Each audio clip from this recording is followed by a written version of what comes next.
Bom dia a todos. Estão me ouvindo? Bom dia, estamos Bom, ouvindo bem. Alto e claro, bom dia. ótimo, gente. Olha, então foi um prazer estar aqui com todos nós, batendo esse papo, né? Primeiramente, eu só quero me desculpar que eu estava vendo aqui que ao invés de APCA saiu a PAC, né? Mas tudo bem, me desculpe aí. Foi pressa. Olhe bem, Foi eu tive, correção. eu tive a oportunidade de recentemente, agora em setembro, através de um programa que a universidade tem com a CAPES, chamado CAPES Sprint, né? Fazer uma viagem, uma prospecção realmente técnica à Índia, né? Esse projeto, esse programa, na realidade, está, eu digo, na Rural há cerca de 3 a 4 anos. A Rural foi muito bem sucedida em vê-lo aprovado, né?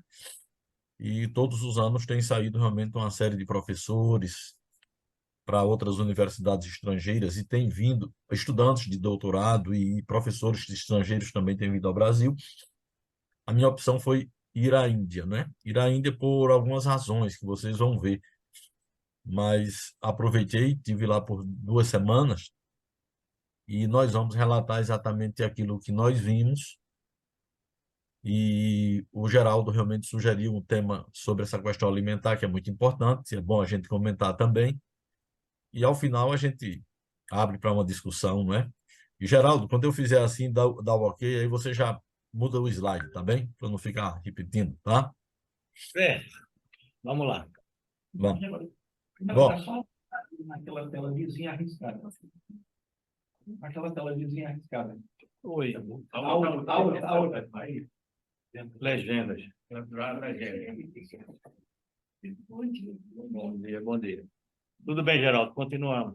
pronto. Então, primeiro eu vou tentar relatar exatamente o que foi a viagem e começar exatamente qual a motivação, né, para um professor, para um agrônomo nosso realmente realizar uma viagem à Índia. Eu sou um pouco suspeito sobre isso, mas olhe bem, eu tenho ficado incomodado desde realmente que eu vi o resultado do Ciências Sem Fronteiras, né? No Ciências Sem Fronteiras, o governo brasileiro pretendeu enviar 100 mil jovens ao exterior. Com um grande esforço, conseguiu enviar ao redor de 70 mil. E quando a gente pega o relatório do Ciências Sem Fronteiras, a gente vê que ao redor de 16 mil foram aos Estados Unidos, 15 mil para Portugal, né? E com todo respeito, eu acho que isso não é o caso, porque o Ciências Sem Fronteira era para, entre outras coisas, você dominar o idioma. Então, dizer que vai a Portugal porque não fala um idioma estrangeiro, não sei se era uma lógica, não é? Eu sei que na história do Ciências Sem Fronteiras, quando você soma Ásia, eu acho que não passam de 12 estudantes que foram para a Ásia. Ao redor de 6 para a China, 3 ou 4 para a Índia, né? E isso tem me incomodado pela seguinte razão, porque o mundo econômico hoje, a dinâmica do mundo hoje está na Ásia. Não tem como a gente realmente deixar de admitir isto, que as economias emergentes estão realmente na Ásia e que nós não podemos realmente ficar deslocados. Então, para uma universidade, para uma instituição de pesquisa, eu digo, estar realmente sabendo o que ocorre por lá é fundamental. Bom, no caso nosso, nós temos uma relação um pouco antiga, porque quando muito jovem, né, eu estive lá fazendo o mestrado, morei 2 anos, era um tempo que não as distâncias não eram tão fáceis de realmente serem resolvidas, não é? Então fui lá e fiquei os 2 anos sem pensar sequer em retornar ao Brasil para passar férias ou absolutamente nada. Então aí você tem uma foto onde eu estou com o Manuel Abílio, que estava no simpósio a semana passada aqui, e um colega queniano, isso é em 1982, 82, 83, e nós estamos vendo realmente um experimento de consórcio de sorgo e calpi. Era a tese de Manuel Abílio, ele estudando o doutorado e eu e o Paul estudando o mestrado. Então, essa relação nossa com a Índia realmente ela é um tanto longa, né? Então, vamos em frente, Geraldo. E aproveitei essas 2 semanas, foi ótimo, porque realmente, primeiro, andei bastante, não é? Nós estamos aí mais ou menos o percurso que eu fiz. Eu cheguei por Bangalore, Bangalore, para vocês terem uma ideia, realmente é a grande capital tecnológica da Índia. Na realidade, Bangalore e Hyderabad disputam esse título, né? Bangalore é a capital do estado de Karnataka e Hyderabad é o estado que antigamente era Andhra Pradesh, foi dividido esse estado e ela ficou como capital de Telangana, né? Então, foi onde eu estive. E a universidade não é em Bangalore, a universidade rural, é o ASD, ela é em Daruá, o centro dela, então fica a mais ou menos a distância de Recife, Serra Talhada. Fui para lá e de lá tivemos a oportunidade de visitar dois campi da universidade, um em Bijapur, que hoje se chama Vijaipur, ao norte, não é? E um outro de Sirsi, eu digo ao sul. E depois dessa visita em Karnataka, nós fomos para um segundo estado, que é o Telangana, e para visitar a universidade onde eu fui aluno, que hoje se chama Professor Jaikan Shah Agricultural University, em Crisati, onde estive lá morando e fazendo as nossas pesquisas, né? Então, 2 semanas realmente de intensidade, trabalhamos bem, à exceção de um dia que era um festival de Ganesh, que é uma das principais divindades da religião hindu, mas todos os outros dias estavam ocupados. Vamos lá, Geraldo.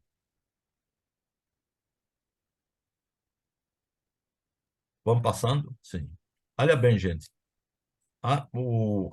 Essa universidade Universidade Agrícola de Ciências Agrícolas de Daruá, eu não conhecia. Eu tinha já estado no estado de Karnataka, mas não conhecia a universidade. E aí, o primeiro dia que cheguei, logo cedo, cheguei 7h30 da manhã, mas já tinha uma reunião 9h30 marcada com o reitor, que é esse cidadão aí. E a reunião, de fato, era para eu expressar para eles qual era a ideia da viagem, porque estava indo lá, o que era que pretendia, o que era que realmente imaginava que nós pudéssemos colher, né? E eu passei, que eu estava ali prospectando, não era prospectando oportunidades da área de melhoramento, que é a minha, porque era para a qual eu estava ali realmente, mas observando quais as outras áreas poderiam ser de interesse de uma colaboração entre a rural e a UASD, por exemplo, aqui, e as universidades que eu ia visitar realmente posteriormente. Esse pessoal realmente eu não tenho como agradecer a gentileza e de como eles nos recebeu. Na realidade, isso daí é uma prática provavelmente milenada ainda. Eles, ó, depois da reunião, acho que disseram, não, já que nós não vamos perder todo o tempo, esse camarada veio aqui pensando em alguma coisa séria. Aí eles homenageiam com essa estola, com esse colar de flores, que normalmente ó, vocês têm visto realmente em filmes, em outras reportagens, com o ramalhete. Então, esse foi o primeiro encontro realmente lá com o reitor e os pró-reitores e diretores da universidade para delinear o que a gente queria e, de fato, o restante da agenda durante estes primeiros dias realmente no estado de Karnataka. Pois não, Geraldo.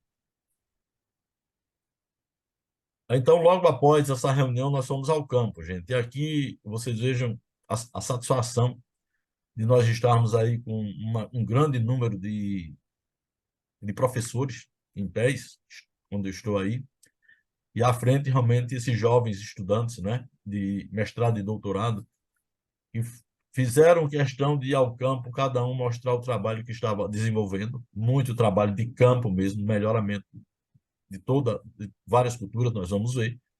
A universidade, ela tem como os solos, daí realmente eu disse, dois tipos de solo principais. Neste caso aí, é um tipo vertissolo, um solo negro, né? Mas essa área de cultivo, de experimento, de produção de sementes e de produção que eles fazem também para ter algum dinheiro, inclusive ter algum dinheiro para ajudar realmente aos estudantes, eu estimei que deve ser uma área assim de ao redor de 250 a 300 hectares cultivados, né? Então, é uma coisa impressionante como eles ligam, tem essa relação realmente direta assim com o campo e com essas pesquisas e com a atividade permanente, né? Por favor, Magela. Obviamente que, dentre as questões que eu havia colocado antes, é que gostaria de verificar o que estava sendo feito com o sorgo e com o milheto, né? E vocês muito bem sabem que o sorgo realmente ele tem duas escolas de melhoramento, né? apesar dele ter realmente, eu digo, a origem na África, mas as duas escolas que fazem realmente o sorgo moderno é a indiana e a americana. A indiana com citoplasmas específicos, né? E uma situação diferente, porque lá, no caso da Índia, o sorgo é um cereal de consumo humano, então a preocupação do grão na Índia não é a mesma preocupação do grão dos Estados Unidos, que não é a mesma preocupação do grão no Brasil, né?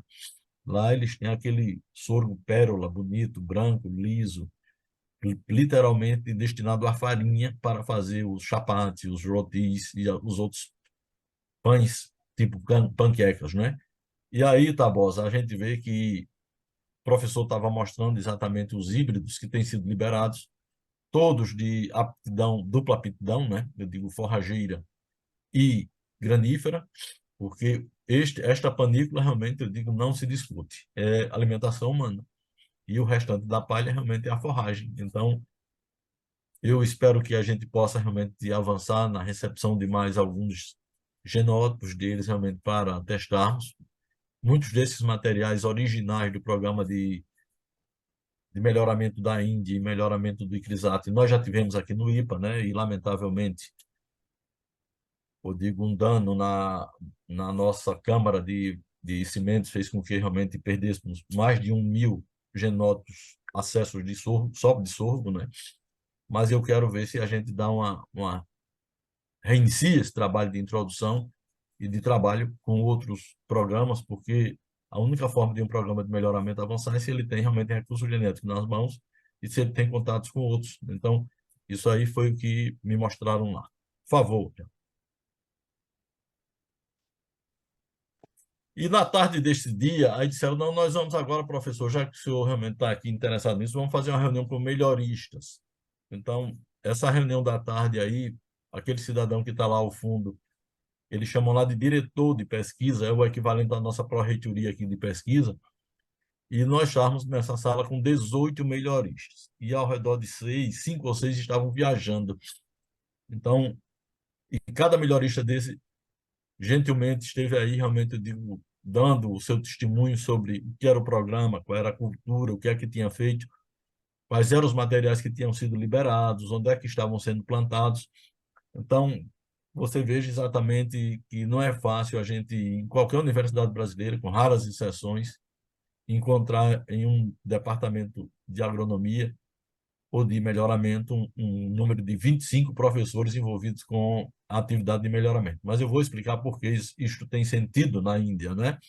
Então, foi ótimo. Nós tivemos aqui, por exemplo, o professor que coordena o curso de pós-graduação, deixou comigo no outro dia, digo, 25 resumos de todos os trabalhos que estavam sendo conduzidos naquele momento pelos alunos, não é? De aqueles que conseguiram entregar, para ver até que onde a gente tem algum match com o que nós fazemos aqui e sobre essa possibilidade de interação. Isso daí eu estou me referindo à questão do melhoramento voltado para culturas alimentares, porque eu não tive tempo de ver outras coisas. Por favor, Geraldo. Bom, nós temos aqui, desde quando cheguei em Serra Talhada, realmente verificado a seguinte situação, gente, de semiárido. Eu digo, olha, a nossa, a nossa discussão toda em relação ao semiárido normalmente é do pequeno produtor, da dependência da chuva, do risco da seca, do seguro agrícola, não é? Eu digo, isso é o que se discute do município ao governo federal, passando por associações, por universidades, por institutos de pesquisa, né? Bom, a minha lógica é que realmente a gente tem que mudar de forma radical esse discurso, porque nós estamos no século XXI e hoje, por exemplo, o semiárido nosso aqui do Brasil é muito diferente de 20 anos atrás. Eu não estou nem falando, Tabosa, dos 40 anos, quando nós começamos a andar aqui em Serra Talhada, Araripina, né? E o que foi que mudou nestes últimos 20 anos? Mudou que nós temos hoje eletrificação rural em todas as propriedades, nós temos uma estrutura viária, que pode não ser a melhor, mas raramente uma propriedade está a mais de 20 quilômetros de um asfalto. Nós temos uma situação de distribuição de água muito melhor do que havíamos antes, né? e com essas transposições, com todos esses investimentos, realmente a situação se torna bem melhor. Nós temos um número extremamente elevado de poços que foram abertos, né? Aí, mesmo sabendo que grande parte desses poços tem água salobra, ou tem realmente um volume baixo, uma vazão baixa, mas você tem a água, você tem a água, né? Nós temos, recentemente, eu digo, a internet na mão de todos. Você não encontra absolutamente ninguém, produtor nenhum, que não tenha um celular e não esteja ligado à internet. Nós temos a energia renovável em complemento à elétrica, que hoje permite que você possa ter energia em qualquer ponto da sua propriedade. Você não precisa ter energia elétrica onde tem água. A energia elétrica normalmente está onde está a residência, mas você pode ter eletricidade para, eu digo, funcionar uma bomba, uma forrageira, um sistema de irrigação em qualquer área. Com 4, 5 painéis solares, você tem isso, não é? E você tem no semiárido hoje aquilo que eu considero de mais, eu digo, valioso, que nós não imaginávamos. Eu mesmo realmente sempre achei que a grande limitação do semiárido era a água, e hoje eu acho que não é. Nós resolvemos a questão quando realmente se instalou todos esses campi e universidades no interior do Brasil. Então, isto disseminou-se inteligência. Então, hoje nós temos realmente, eu digo, centenas ou milhares de jovens saindo dessas escolas com seus diplomas de engenharia, de zootecnia, de biologia, de floresta, né? Medicina, eu digo, economia, isto é, Serra Talhada, por exemplo, tem mais de 30 cursos nas diversas escolas de pós-graduação, de graduação, tem 13 instituições de ensino superior e mais de 10 mil estudantes de nível superior em uma população de 93 mil. Então, vocês vejam que houve uma mudança radical. Então, não se permite absolutamente, de forma alguma, no século XXI, que a gente venha com esse discurso da miséria, da desgraça, do pobrezinho, do desastrado, porque aí não dá. Porque outros países resolveram ou avançaram a questão do semiárido definitivamente sem essa pendenga que continua realmente sobre a nossa cabeça. Bom, e eu pensei sempre, eu digo, não, vamos bolar aqui um projeto para o semiárido brasileiro, onde eu consiga colar essas tecnologias nas quais nos referimos, que ainda tem o satélite, que ainda tem o drone, que ainda tem os sensores, de forma que o pequeno produtor tenha condições de ter acesso à tecnologia mais moderna. Bom, ainda não consegui exatamente implantar isso, mas cheguei lá na Índia e encontrei implantado. Encontrei um programa nacional de transferência de tecnologia para o pequeno produtor, onde se tenta disponibilizar o que existe de mais moderno. A única coisa que faltou nesse projeto deles, em relação ao que eu penso, é realmente, eu digo, que ninguém ouvi, não ouvi ninguém falar lá, foi a questão da energia renovável, principalmente a fotovoltaica voltada para os sistemas. Mas aí nós temos uma parte Isso é uma área de meio hectare. Para vocês terem uma ideia, tem 56 unidades dessas distribuídas pela Índia. Obviamente não é só hortaliça, depende da aptidão de cada região e daquilo que eles plantam. Nós tivemos a oportunidade de visitar 2 unidades dessas em 2 locais diferentes e eu voltei convencido realmente que o caminho é esse. Nós temos que realmente tentar fazer com que a tecnologia mais moderna chegue ao pequeno produtor nosso, como chega a tecnologia mais moderna da medicina, da engenharia, né? Da computação, da informática, do telefone. Então, isso daí foi muito importante para mim ver este programa sendo posto em prática lá na Índia. Por favor, Geraldo. Bom, na visita ao campus de Vijaypur, né? Essa reunião aí, gente, tinha ao redor de umas 100 pessoas, entre professores e estudantes. E, obviamente, por onde eu passei já tinha também uma pequena palestra para mostrar o que era a agricultura brasileira, o que éramos nós aqui da Universidade Federal Rural, do estado de Pernambuco, né? E aí foi exatamente um dos momentos em que eu estive realmente, eu digo, mostrando para eles, discutindo a similaridade entre a Índia e o Brasil em termos de ambiente, né, em termos de solos, em termos de áreas áridas, áreas mais úmidas, cultivos e tudo mais, e isso daí realmente eu acho que está começando a render. E é isso que eu vou também falar daqui a pouco para vocês. Por favor, Geraldo. Bom, nós visitamos aquele estado lá, aí, Alexandre, eu não fiz uma observação mais acentuada. A Índia, se você for observar, realmente a parte sul dela é uma região úmida, né? E esse estado de Karnataka tem uma região semiárida, mas ele tem uma área florestal. E nós saímos para visitar um campus específico para florestal, viu? Específico para ciências florestais, numa cidade chamada Sirsi. E nessa, eu fiquei contente, assim, eu digo, e você não pode imaginar como é que chegamos lá, por exemplo, num sábado, às 6 horas da noite. Na segunda-feira próxima, era o festival, um dos festivais, que lá eles chamam os Dias Santos, são os festivais mais importantes da Índia, da religião hindu. É o festival daquela divindade chamada Ganesh, que é o deus elefante, né? Onde se mobiliza toda a sociedade indiana. Pois às 6 horas da noite nós encontramos ainda ao redor de 20 professores e estudantes que estavam esperando para bater um papo conosco. Porque no próximo dia, que era o domingo, havia uma visita, eu tinha que ir a campo, visitar um produtor, e foi assim, não é isto ainda não, aí já é a outra universidade. Então, aí, Aleixo, o que eu digo que começou a render, eu estava falando contigo antes, ontem, o diretor deste Centro de Ciências Florestais de Circe mandou uma mensagem para mim, dizendo que surgiu uma possibilidade lá de aplicar para uma ida ao exterior e que ele gostaria de saber se a Universidade Federal Rural de Pernambuco gostaria de recebê-lo, né? E eu digo, pôr ele em contato com um programa de pesquisa para ele passar entre 2 e 6 meses. Eu entrei em contato já com a professora Madalena e estou entrando em contato contigo. Fiquei muito satisfeito em conhecê-lo lá e ver o trabalho deles, uma situação simples, mas é uma região extremamente florestada. Eu fiquei impressionado, viu, Aleixo? Seria uma zona da mata lá, mas uma zona da mata realmente que não é aquela zona que nós temos aqui completamente descoberta, não, né?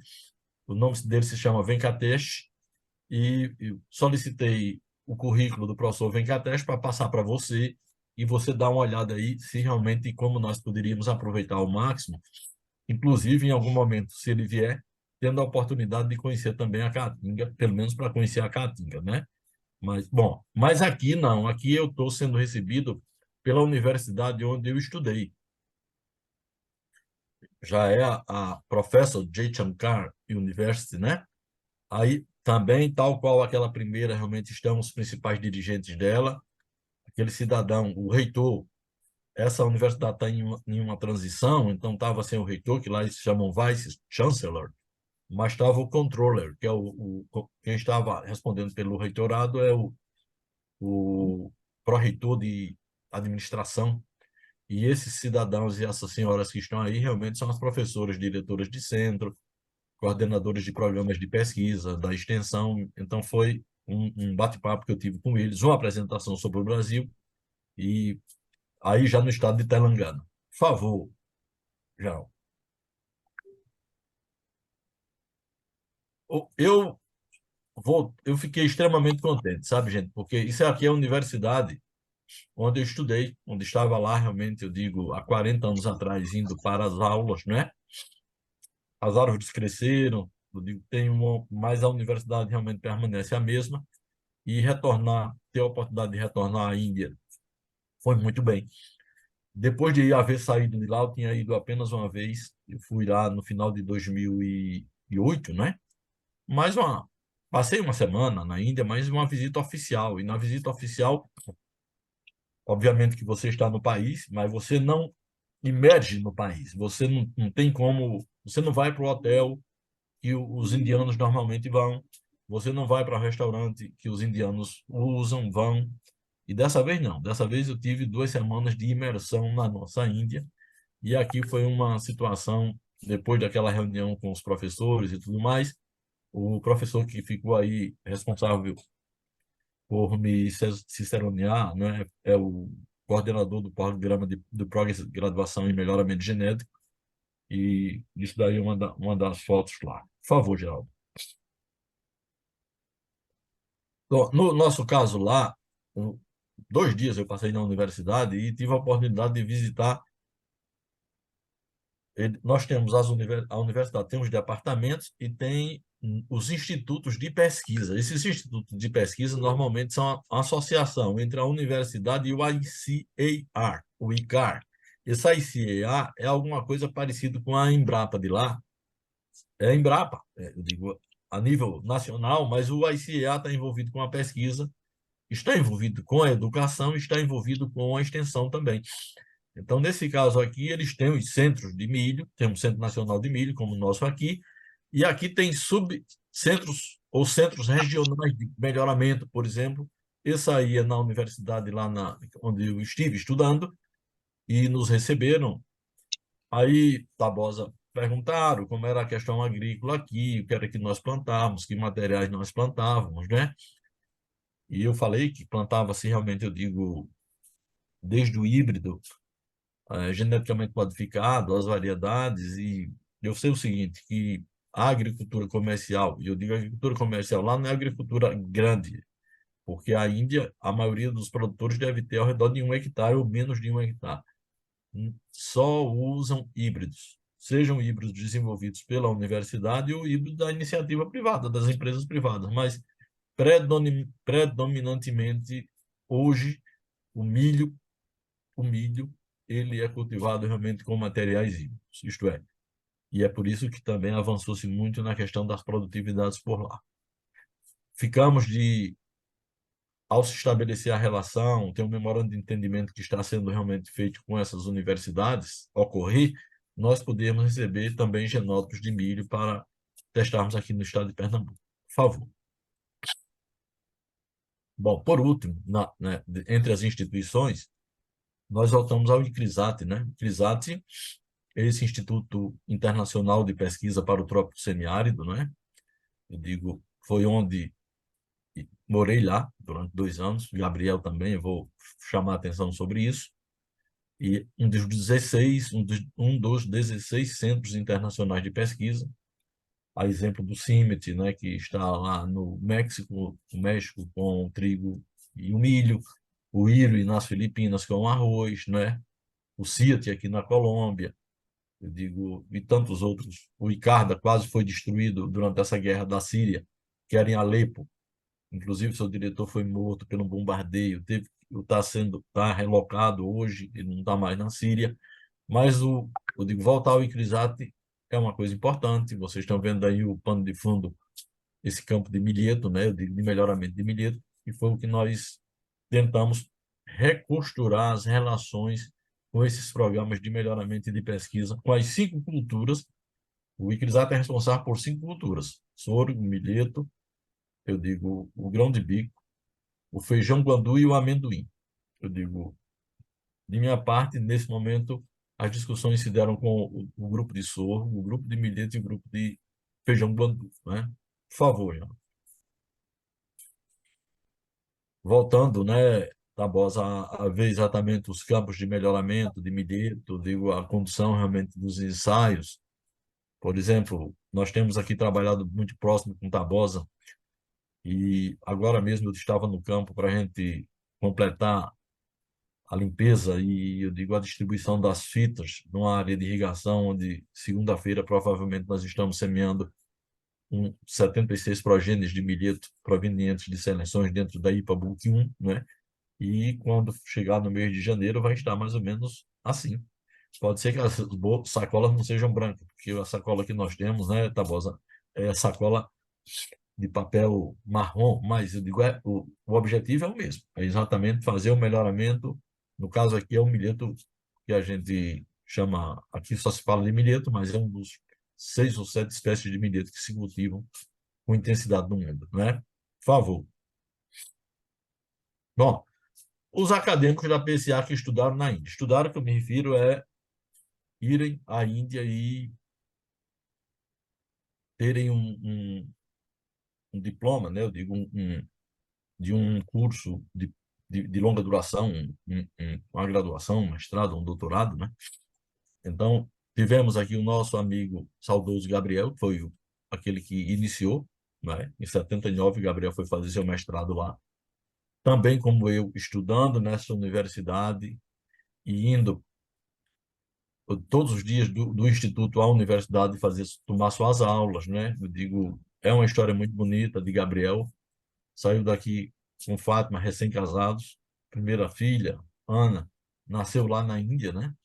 Então, vocês imaginem realmente como foi tudo difícil no primeiro momento para Gabriel, realmente, eu digo, organizar, né, e se estabelecer na Índia, mas tudo deu certo e ele fez o mestrado dele em melhoramento de milheto, não é? Foi milheto, um dos mais importantes melhoristas da época, chamado David Andrews, que era um inglês e era o chefe do programa de milheto lá na Índia. Bom, o Manuel Abílio, que estávamos conosco na nossa reunião passada, o Manuel Abílio é um conhecido, eu digo, primeiro estudou na Rural, foi pesquisador do IPA durante muito tempo, algum tempo em Belém de São Francisco, depois foi para a Embrapa, né?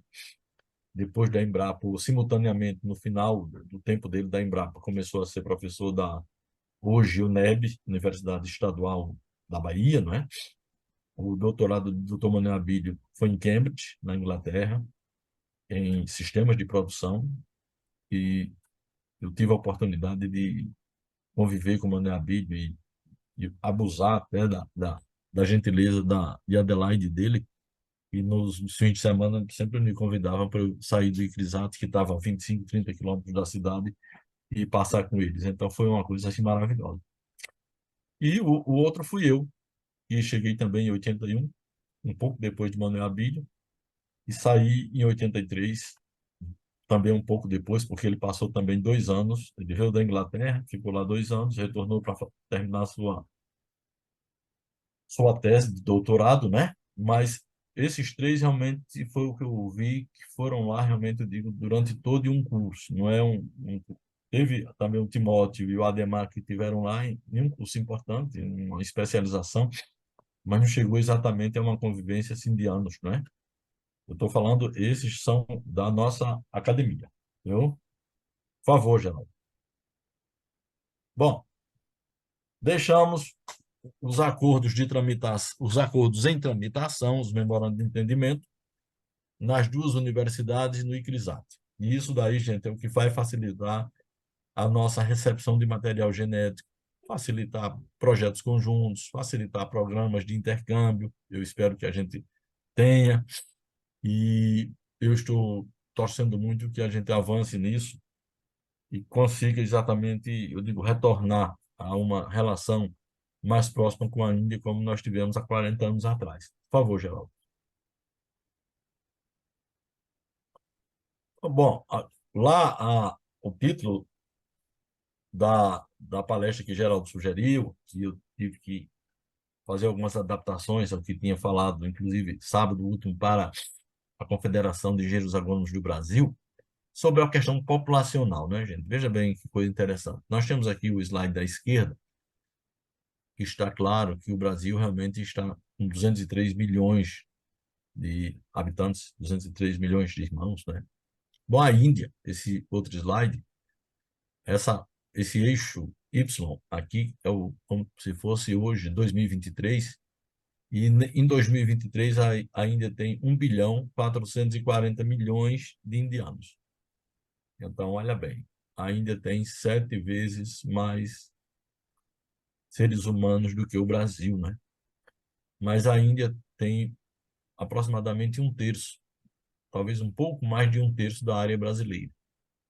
Então, veja que desafio é para um país que, de onde o Brasil tem que alimentar um irmão brasileiro, ainda tem que alimentar 21, porque são 7 vezes mais gente em um terço da área.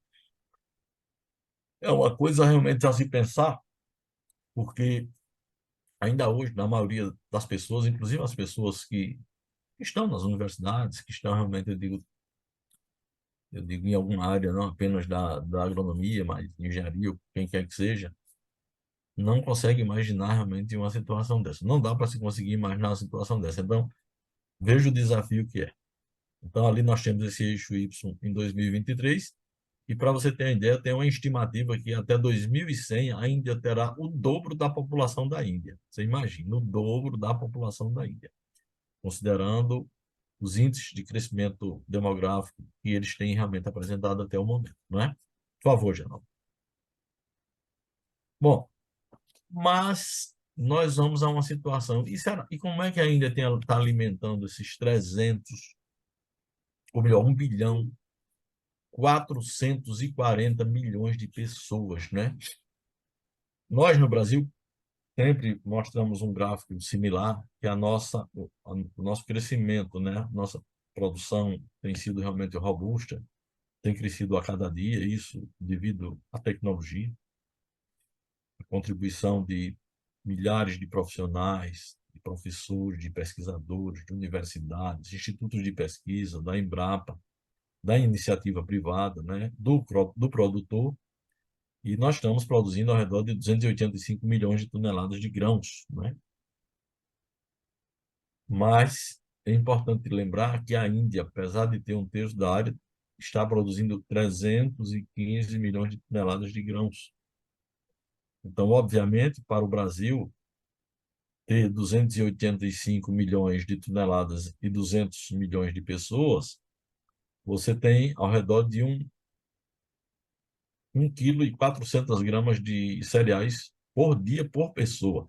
E, obviamente, ninguém vai consumir o equivalente a 1,4 kg de cereais por dia. Então, nós hoje somos um grande país exportador por isso. Mas, de qualquer forma, ainda com esses 315 milhões de toneladas de grãos, ela realmente tem conseguido administrar bem, ou relativamente bem, eu digo, o seu suprimento alimentar. Então, você veja que a necessidade de compra já é muito menor e a cada ano realmente eles têm crescido. Bom, eu sou suspeito, mas por mais que algumas pessoas realmente, eu digo, critiquem, ou às vezes façam algumas referências duras em relação à questão da Revolução Verde, mas se não fosse essa revolução de sistemas de cultivo para os sistemas intensivos e para em busca de altas produtividades, uma coisa é certa, a Índia, a China e até o Brasil estaria realmente em situação de fome muito grave, extremamente grave. Lá a situação de fome era tal que, quando tinha uma seca grande, eram milhões de indianos e chineses que deixavam de comer, né? Isso daí, a questão colonial realmente foi muito dura, porque todos os recursos da Índia e nos últimos 100 anos da China tinham uma direção, que era o exterior, principalmente o Reino Unido, a Inglaterra, né?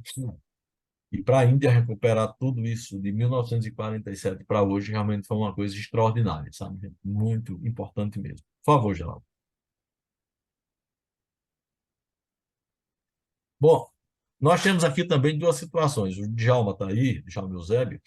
Olha, Djalma, você sabe que o Brasil hoje não deixa de ser o primeiro produtor de cana do mundo, né? Nós temos ao redor de quanto? Quase 8 milhões de hectares cultivados, né? 650, ao redor de 650 milhões de toneladas sendo colhidas. Ainda é o segundo, mas eu fiquei impressionado com esses números. Ainda conseguiu colher na safra 2021-22 431 milhões de toneladas de cana. É um sistema completamente diferente. Você não vai encontrar uma usina com 10 mil hectares, com 5 mil hectares, com 20 mil hectares. Eu tive a oportunidade de passar. Karnataka é o principal estado produtor de cana-de-açúcar da Índia, junto com Tamil Nadu, que fica ao lado. As áreas são pequenas, as usinas são pequenas, que parecem as nossas usinas antigas, e moíam, sei lá, 200 mil, 300 mil toneladas de cana, mas se usando muita irrigação. Então, é devido a isso que a Índia realmente tem condições de ter essa produção de 431 milhões de toneladas. Lembrando, nós que de algum momento convivemos com a cana, o Djalma sabe muito bem, que durante muito tempo se sabia claramente a origem das variedades de cana plantada aqui, antes das CBs e antes das RBs e antes das produzidas pelos CT6, né? CTC, que a CO331, a Coimbatore 331, foi muito implantada, e esse programa de Coimbatore realmente é quase centenário, né? Eles começaram esse programa de melhoramento de cana há muito tempo, e durante muito tempo consegue ainda ser uma referência no mundo inteiro, junto com esse da Ridesa, que para mim é o grande programa de melhoramento de cana de todo mundo, que nós temos a honra de ter na nossa rural, uma das principais universidades de produção de material cultivado, né? Não esqueço de informar isto.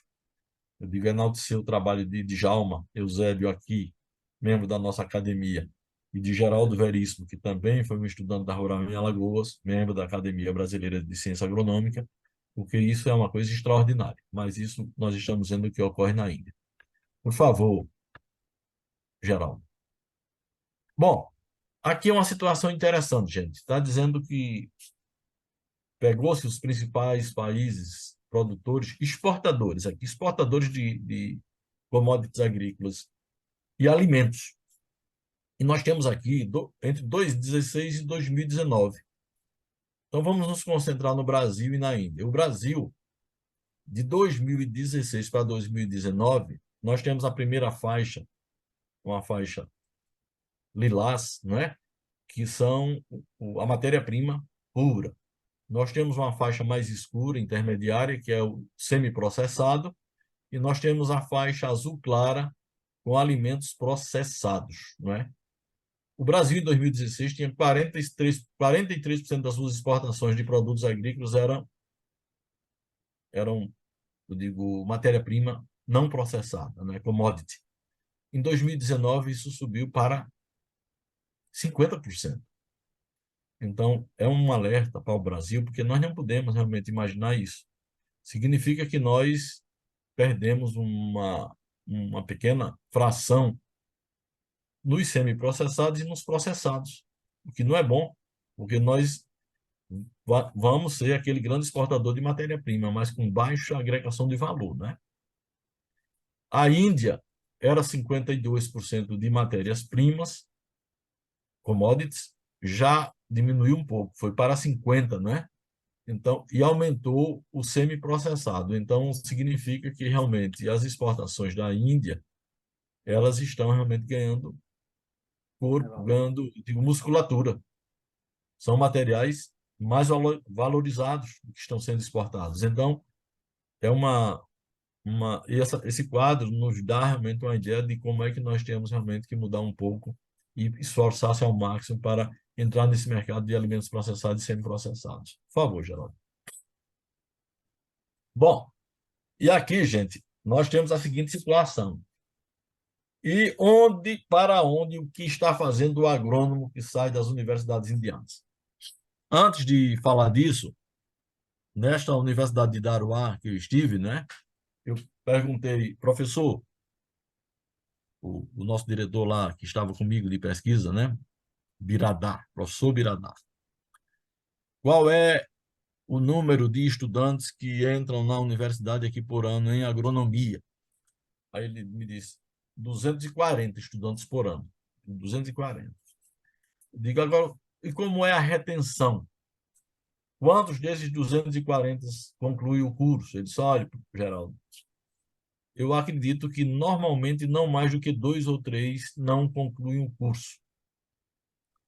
Porque esses jovens, aí eu me senti como se fosse em casa, são de famílias normalmente humildes, são aqui realmente do interior, quase todos daqui, filhos de agricultores, e eles veem isso aqui como uma oportunidade realmente ímpar. Então, não vem aqui exatamente para desistir do curso, só quando há uma questão extraordinária. Mas, normalmente, olha, de 240, ele dizer que 2 ou 3 apenas não concluem o curso é uma coisa extraordinária, né? Mas aí nós estamos agora com a seguinte situação.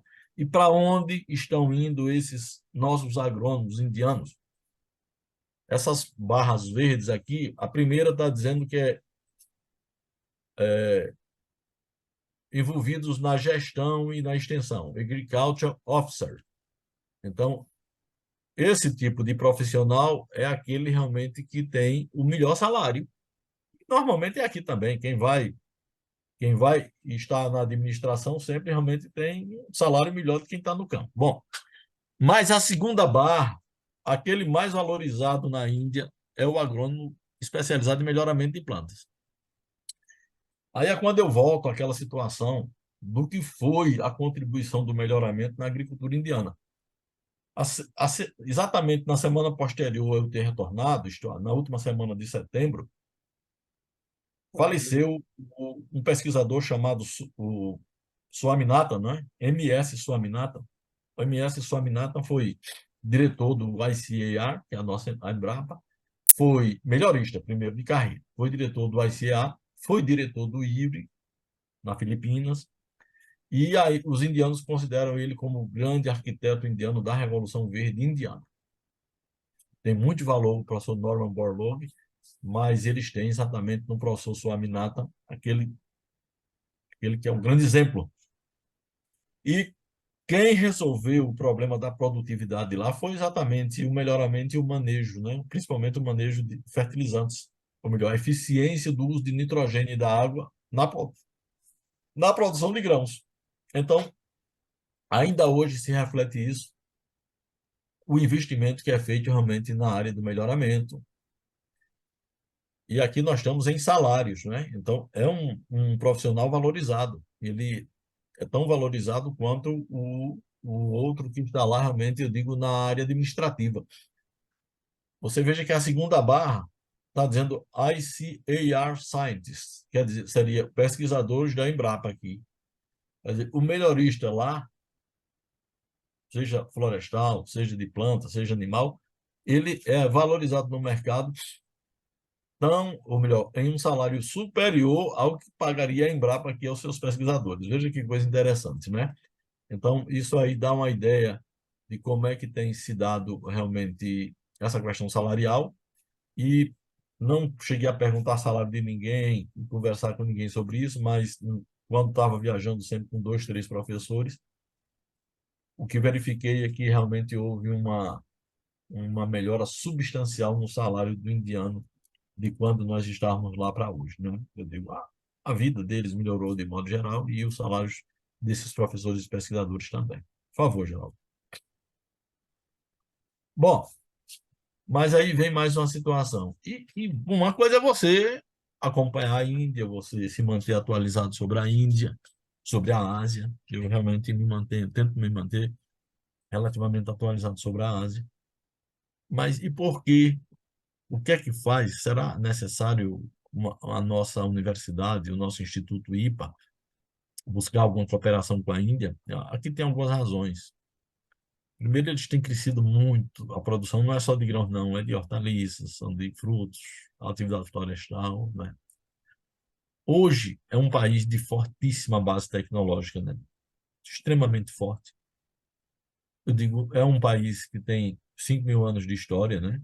E é bom lembrar que uma civilização que ocorreu ao norte da Índia, que hoje mais na área entre o Paquistão e a Índia, chamada Harappan, que foi a base da medicina tradicional indiana, que é a medicina ayurvédica, né?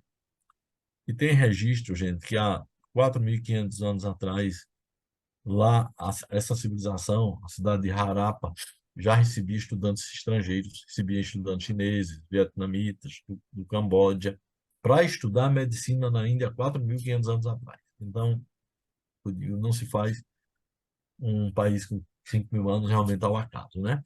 O ressurgimento econômico nas últimas décadas, vocês vão ter a oportunidade de acompanhar comigo o que é que representa isso. Ser parte do BRICS, eu acho que é muito importante, valorizar os BRICS, eu digo, é extremamente importante. Nós temos que realmente, eu digo, incentivar esses programas de cooperação, ter um olho mais, eu digo, colado no que ocorre na África do Sul, na China. No caso da Rússia, não é uma situação, por exemplo, para o IPA, nem para áreas agrárias, mas para as engenharias, né? As engenharias estão todas aí para cooperarem com a área tecnológica russa, que é extremamente avançada, e, por incrível que pareça, hoje nós temos grandes investimentos indianos no Brasil. Por exemplo, a Raizen, que é uma das principais empresas de açúcar e álcool de São Paulo, né? E no Brasil, eu acho que ela tem outras usinas além de São Paulo, ela é uma empresa indiana. E na área de comunicação são vários, inclusive em Curitiba, em vários outros locais aí tem empresas indianas operando. Então, são algumas razões pelas quais eu acho que essa relação com a Índia deve ser cultivada. Por favor, Geraldo.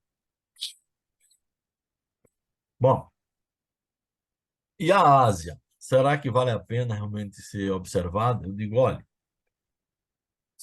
se você pegar a história da China, de 1978 para cá, realmente, em nenhum momento na humanidade um país conseguiu elevar um número tão expressivo de pessoas da pobreza para uma situação melhor, né?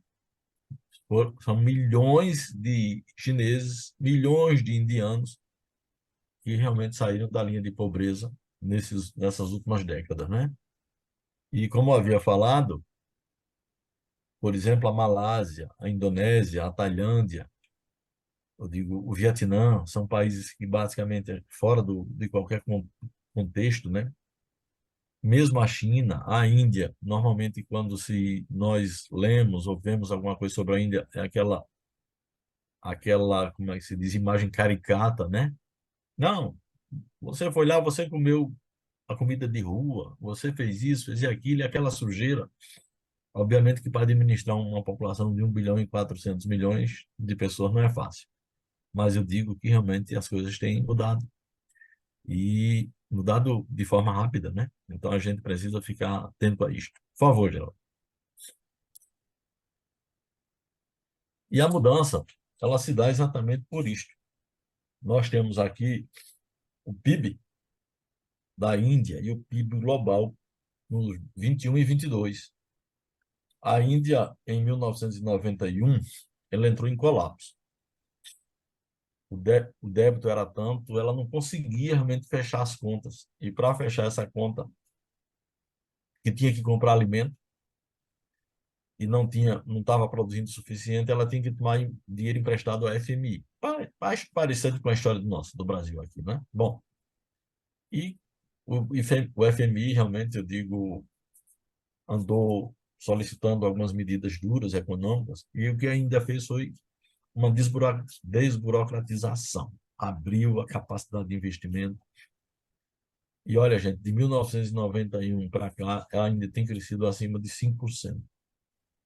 E nesses últimos anos, nos últimos 10 anos, acima de 7%.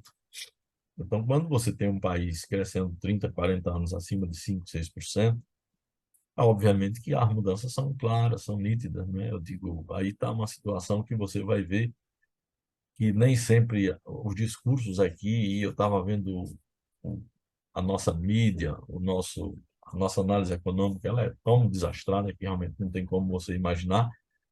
Normalmente tem dito que não, nós não crescemos em 2020, 2021 devido à pandemia. E ainda não estava em pandemia, e ainda não é um país ao lado de onde realmente se iniciou a pandemia. Como é que se consegue realmente isso? Então, essa é a fotografia. Vamos lá.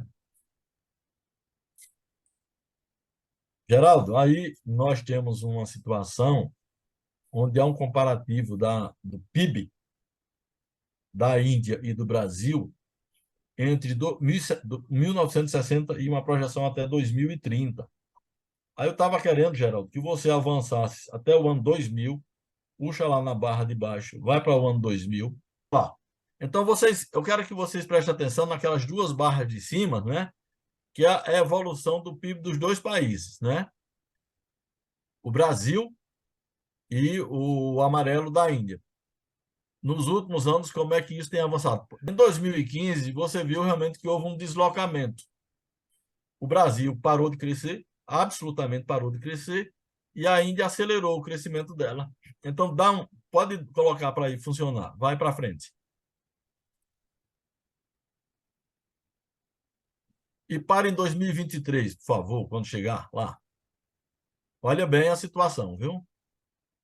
O que foi realmente a evolução do produto interno bruto em trilhões de dólares da Índia e do Brasil. Então, quando nós chegamos em 2023, que é isso aí, não é? 23. Nós vemos que o PIB da Índia em 2023 é o dobro do Brasil. O dobro. Então, o que é que significa isso? Significa que a Índia hoje é a quinta economia do mundo. Está acima dela a Inglaterra não, a Alemanha, o Japão, a China e os Estados Unidos.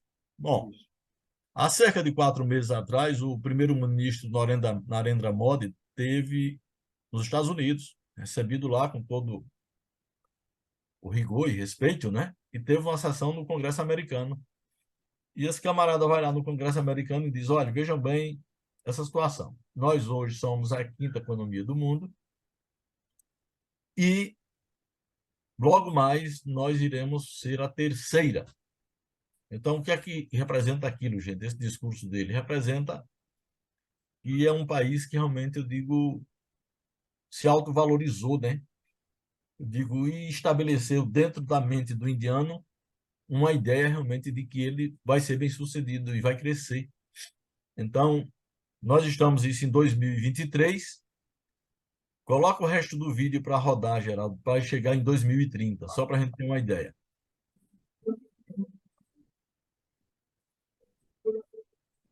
Então, o que os números estão demonstrando, gente, é que em 2030, o produto interno bruto da Índia, em trilhões de dólares, será o dobro do que foi hoje em 2023, né? E mais de 2 vezes ao nosso aqui do Brasil, considerando que nós vamos crescer 1 trilhão de dólares daqui até realmente o ano 2030. Então, isso aí realmente é para dar uma ideia do que é que representa hoje a Índia no cenário mundial, da economia mundial. Vamos voltar às no nosso slide, já.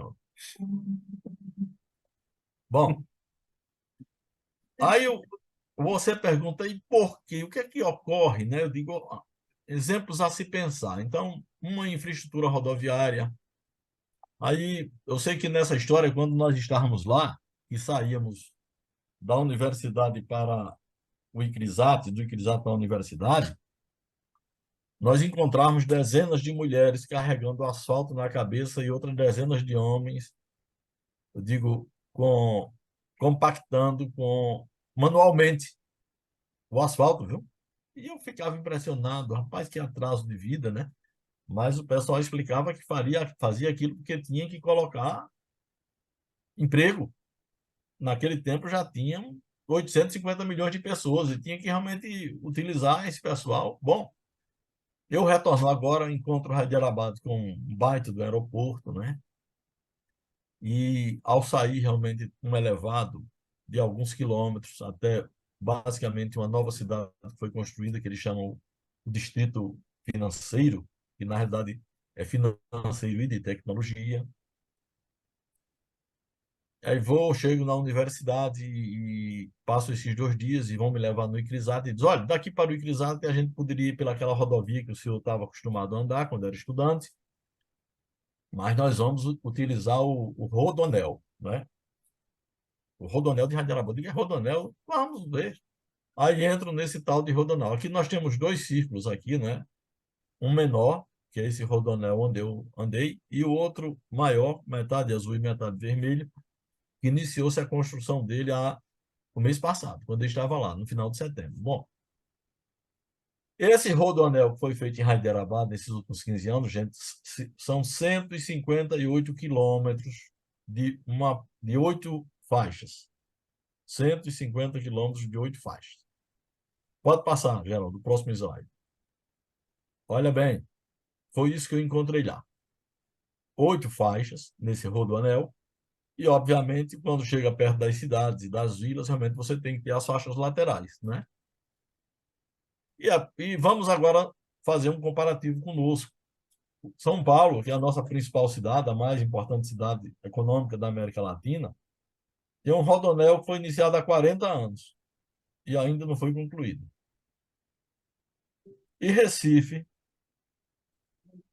é bom lembrar que nos últimos 9 anos, a grande obra viária de Pernambuco foi colocar uma terceira faixa da Avenida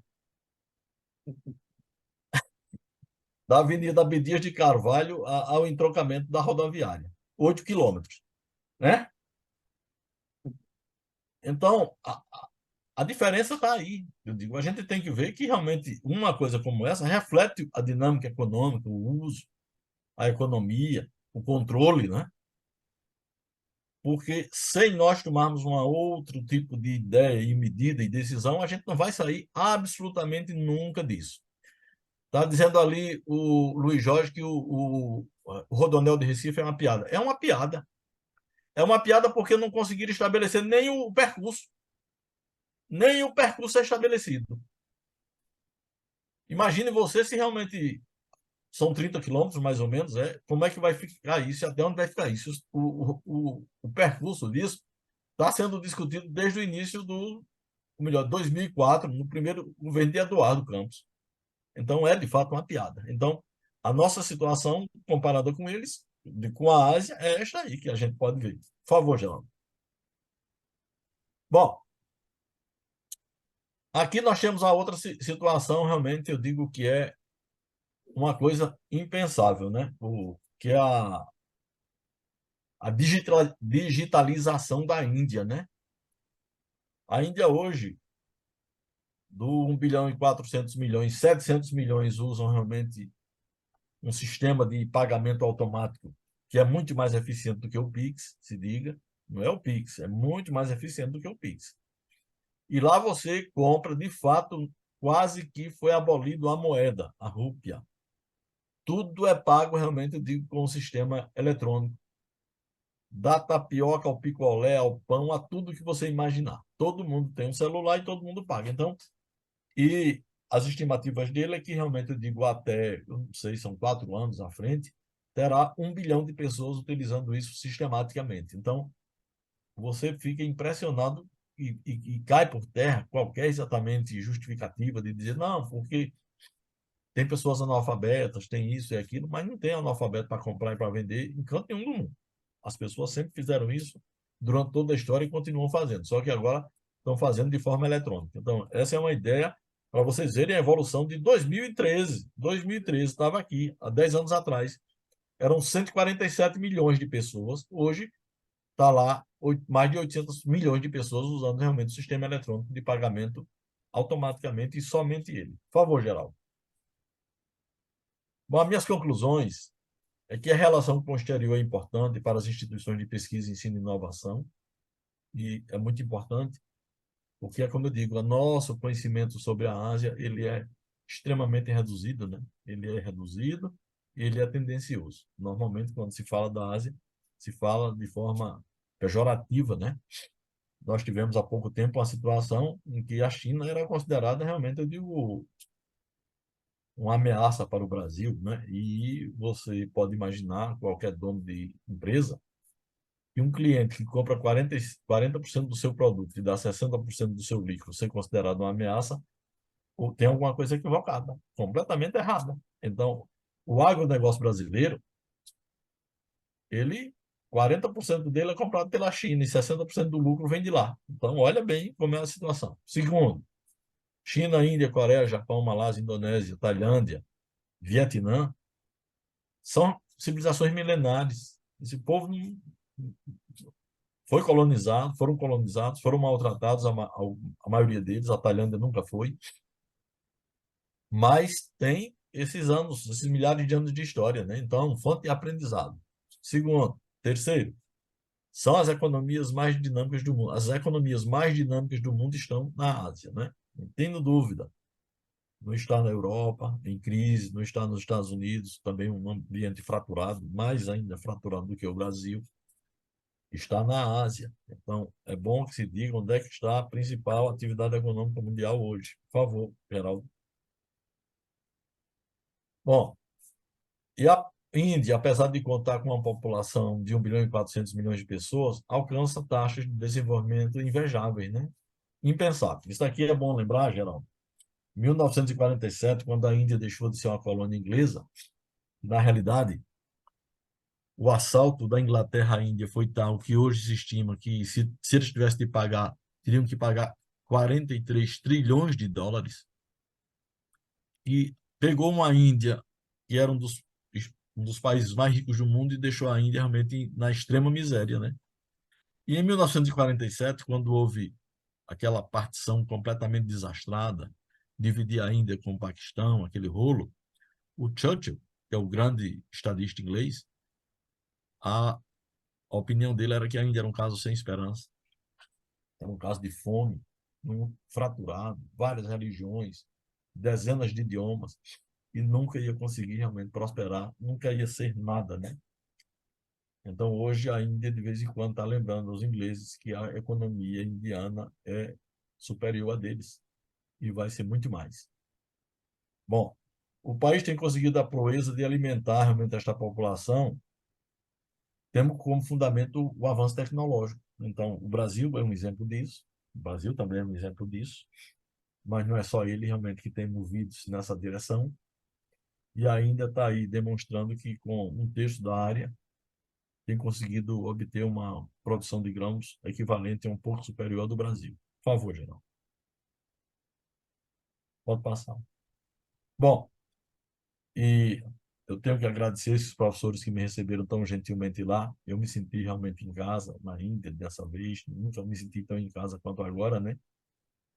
E essa foto realmente dá uma ideia do que é exatamente um país que tem esta situação do cidadão. Eu lamento até a gente aqui, viu, Geraldo, não ter uma parelha de bois aqui, porque às vezes a gente precisa preparar uma área pequena no IB na universidade, nem tem o boi, nem tem o trator, né? Aí fica sem trabalhar por isso. O trator daqui está com 3 anos, que está aí precisando de R$ 7.000 e a gente não consegue consertar.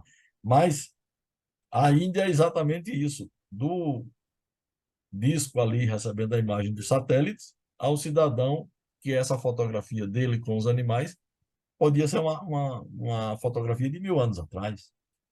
Então, é isto realmente que é ainda. Por favor, pode passar, eu acho que esse foi o último. Só para lembrar vocês que esse daqui é uma torre de um forte que tem lá em Hyderabad chamado Charminar, 4 torres, né? E quando eu estive lá, realmente o Charminar era o símbolo de Hyderabad. Interessante, né? Isso aí é envolto tudo de mercado, então tem ruas de mercado de joias, de pérolas, mercado de seda, mercado disso, daquilo. Bom, hoje Hyderabad é considerado como a segunda, competindo com a primeira, muito perto de Bangalore, centro de tecnologia, de computação, de informação da Índia, né? Então, mudou completamente o perfil da histórica e bonita cidade de Hyderabad para o que ela é hoje. Então, gente, era isso que eu gostaria de compartilhar com vocês e ficar à vontade para as discussões, os comentários. Muito obrigado.